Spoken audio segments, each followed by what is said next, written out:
This time of year, the fruit we enjoy is the sweetest and most abundant. In God's eyes, we are meant to be the same. But here's the thing. In the Sermon on the Mount, Jesus offers this striking distinction. A tree isn't good because it bears good fruit.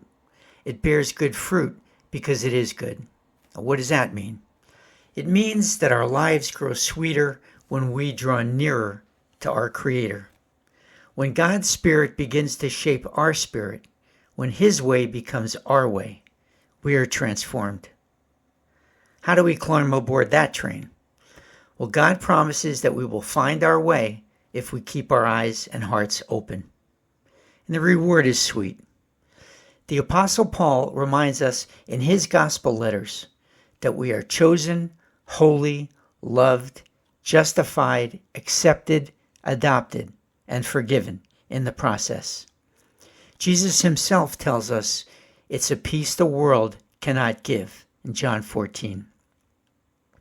That sounds pretty good to me.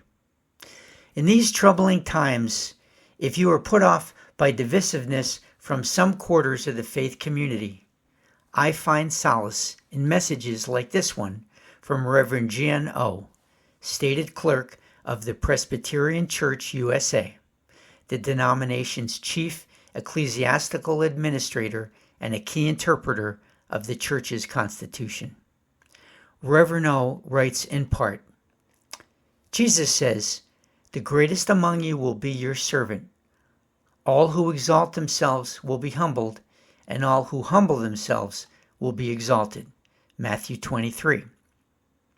She continues, "This is the heart of leadership, especially for any who claim to be Christian, to serve others instead of insisting on one's own greatness, to lift up others instead of pushing them down, to show honor to the least instead of denigrating their humanity, to use one's power and authority to work towards the wholeness of God's beloved world instead of harming those who are the most vulnerable in society."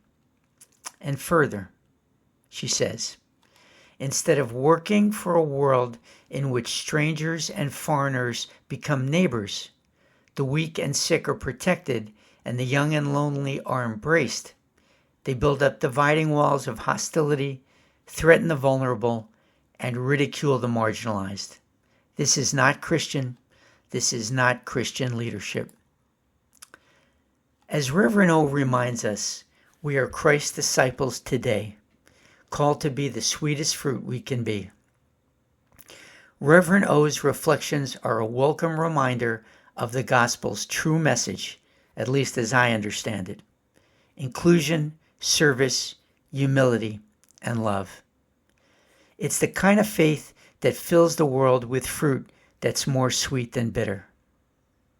The song pairing is a new demo about a familiar problem: fear of the other, weeping time. Until next time, stay safe, be brave, and keep walking in the light.